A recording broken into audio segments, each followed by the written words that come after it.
Okay, everybody. So it's part to the class everybody really looks forward to, and I feel terrible that you're probably not going to be able to do this live and in person. It's usually a really great time, actually. I do want to give you, I guess, what we'll call a trigger warning. We are going to be skinning an animal. The animal is going to be dead, and it's going to be a gray squirrel. I have no personal issues with that in any way, shape, or form. I don't feel any guilt or remorse outside of the fact of great sanctity for life. And indeed, this squirrel did give its life for our learning, but also as a part of a meal for my family. I give great, I guess praise is a little too hard, but I give great thanks that this squirrel met its end, not under the tire, a Goodyear tire on a road, but rather by my own hand for the purpose of this demonstrative video, as well as to again feed my family. I grew up on squirrel. This is fresh pressed apple cider, by the way. We have a cider press. We go to wild apple trees and press the cider, and makes a great treat. Although this year we seem to have gone right through it quickly. Usually we have it into the new year. We have to get some more if we're going to get some. Anyhow, squirrel is was a staple growing up, and it's actually very tasty. And I'm not making that up. It's not a joke. It's really a great tasting meat. It's light. It's quite chewy, but you can do any number of things with it, which is great. Squirrel pot pie, no kidding. It's really good. Buffalo squirrel. Cream squirrel, and squirrel stew, all staples that I grew up with. We've become so far away. We've I hesitate to say grown. In fact, I think I'll just say devolved to a place where the processing of an animal is so foreign to us that it makes us potentially feel queasy, give us the giggles. It's just so foreign that it just makes us feel awkward, and we don't really know how to process those emotions. And honestly, that's something that makes me feel sad. To me, this is just kind of a part of life. I guess I kind of get a little bit of a kick out of watching other people and their shock for this type of activity. But in all honesty, it's really straightforward, and it's not a bloody mess at all, as you will see. And your food that is processed, and I don't really care if it's plant-based or animal-based from the grocery store, is done so in a much less environmental, sanitary, or in an area that offers as much reverence for the life as you're about to see here. Although it's really hard for people to do this without kind of what I would say inappropriate, immature commentary. That's because it's an escapist mentality where the concepts are so foreign to people that they don't know how to deal with it, so they make kind of inappropriate jokes and this and that.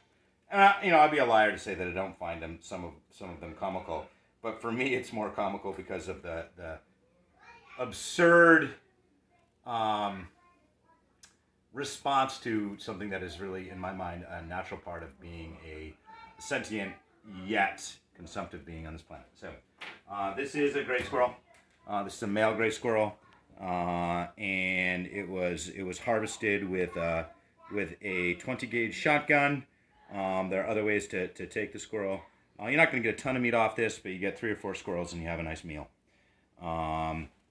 They are actually challenging to hunt. I know that sounds funny, but these squirrels that are in the woods are quite wily and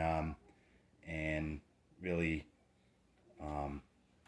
present a challenging quarry, and they're quite tasty. So what I was doing before was I was making, just out of a piece of a hardwood, a gambrel. I'm going to stick the gambrel or the hanger just above the Achilles tendon on this tree climbing rodent, which it is. I've made it really sharp on either end, so it should be able to pop right through the skin of the squirrel with relative ease. In that case, it wasn't as easy as I'd hope. So I'm just going to use my Swiss Army knife to cut that just above that Achilles tendon on either side. Again, I try to make that sharp enough where I don't have to. I have sharpened the Swiss Army knife with a sharpening stone. Okay. The sharpening stone, I did a roughshod sharpening by holding the knife with a whetstone and just in a circular motion. If the knife is really dull, I'll do a more thorough job. I'll start with big broad circles and go down to tight circles until I can actually shave some of the keratin off my fingernail. Taking that stick, I put it on either side of the squirrel feet and then tie using 550 cord to a branch, or in this case a beam in my kitchen, while my family watches on in comedic admiration. Put it about eye level and a couple half hitches, and my squirrel is hanging. I'm going to use what's called a sock skin. Should go pretty quickly. Basically, I'm just going to pull the hide off, which is going to reveal the carcass of the squirrel, which I can then process after eviscerating, which you're not going to see, I don't think anyway, the gutting, and I can do that whole rotisserie style, or I can piece it out and put it into a dish. I'm not opening up the stomach, as so I would do that on a larger game species, not this one. So the first thing I'm going to do is just going to do a circular motion around each foot till I see the flesh. I don't want to push down too hard. Again, it's kind of fragile, so let's re-up this a little tighter. And again, I think the closer we can be to our food, the more we clearly are able to see our place within our planet. Whispering is my son, who is 3 years old, and he's quite enthralled with this. Okay, so from there, I do have, embarrassingly enough, the genitalia of the squirrel, which I am going to, or the vent, I'm going to do a diamond around that.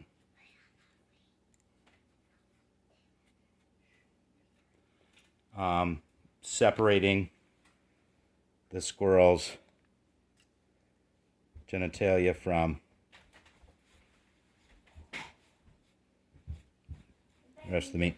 To really try to use those kind of scalpel type maneuvers at this age. You know, if I get too crazy with that, I'm going to puncture the paunch, which is not the end of the world, but definitely not what I want.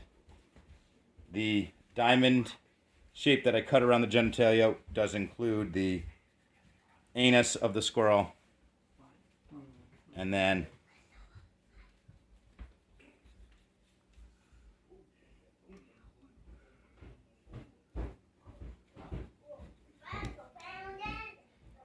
ironically, the best part of the meat is usually the haunches, which I want to be a little careful with at that time.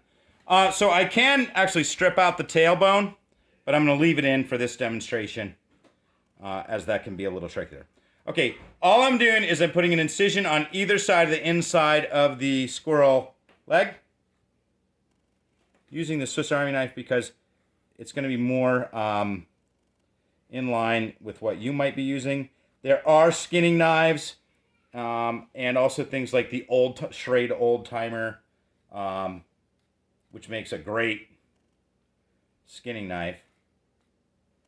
And I begin my skinning process here, trying to get as little muscle or meat on the hide as possible. That's wasted meat. And if I can get this started efficiently and effectively, the rest goes very, very quickly.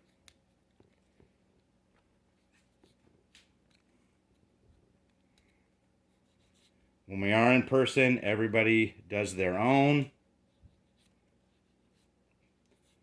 Obviously, COVID messed that up. It's a thin-skinned animal, and I'm cutting the fascia tissue here. Trying not to put a hole in the hide, because I am going to tan this hide with you. But also not to keep any unnecessary meat on the hide. I harvested this squirrel a couple days ago, so it's definitely better to do this when it's super duper fresh. But I just didn't have that liberty. So we're going to do the second leg now. This is really, next to the head, the hardest part of the entire squirrel. Oh, there's all kinds of stuff online about popping the skin off in one movement, all this. It's all a bunch of phooey. This is how you do it. It's not that hard. It's not a messy process. Not gory. Not traumatic. Not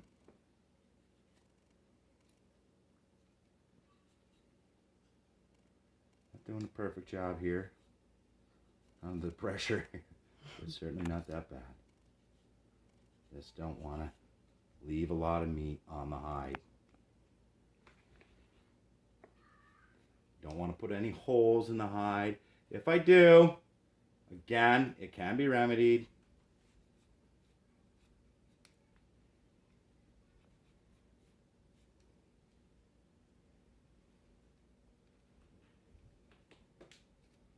Really important to break that tail or cut through the tail.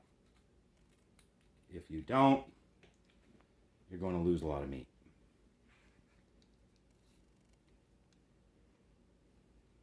Once I separate that fascia and I don't have a real choppy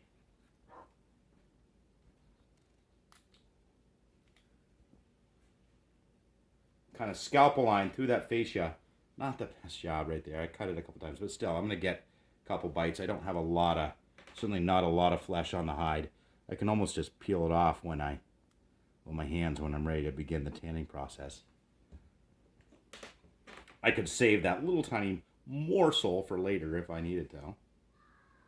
I'm going to finish that diamond cut around the gonads and the penis, which is actually, this is just the sheath. The penis itself has a baculum, which is a bone in the abdomen of the animal. I can show you that later if you're that interested. I don't want to go too far in there because I will get into stomach contents, which just makes the job messier, and I'd rather not do that. So, get that diamond off. Oops. Sorry. Thanks. And we can throw that out. And now we're literally going to, I guess before we do that, we're going to put a circle around the lower leg of the front of the animal on either side.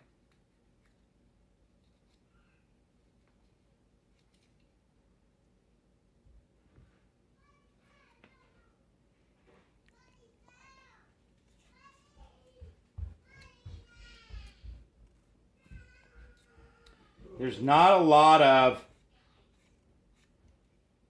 skin or facial material between the hide and the stomach, and I'd really like to avoid puncturing that stomach. Definitely hope I don't do it. Easier not to do it on a fresh squirrel. This squirrel, again, has been refrigerated for a couple of days in anticipation of this video. But once I get through this, we should be okay. Okay, we do see a little bruising. It's probably from the pellets from the shotgun, which is what I used. There's a squirrel season in Vermont. Believe it or not, they're not unregulated.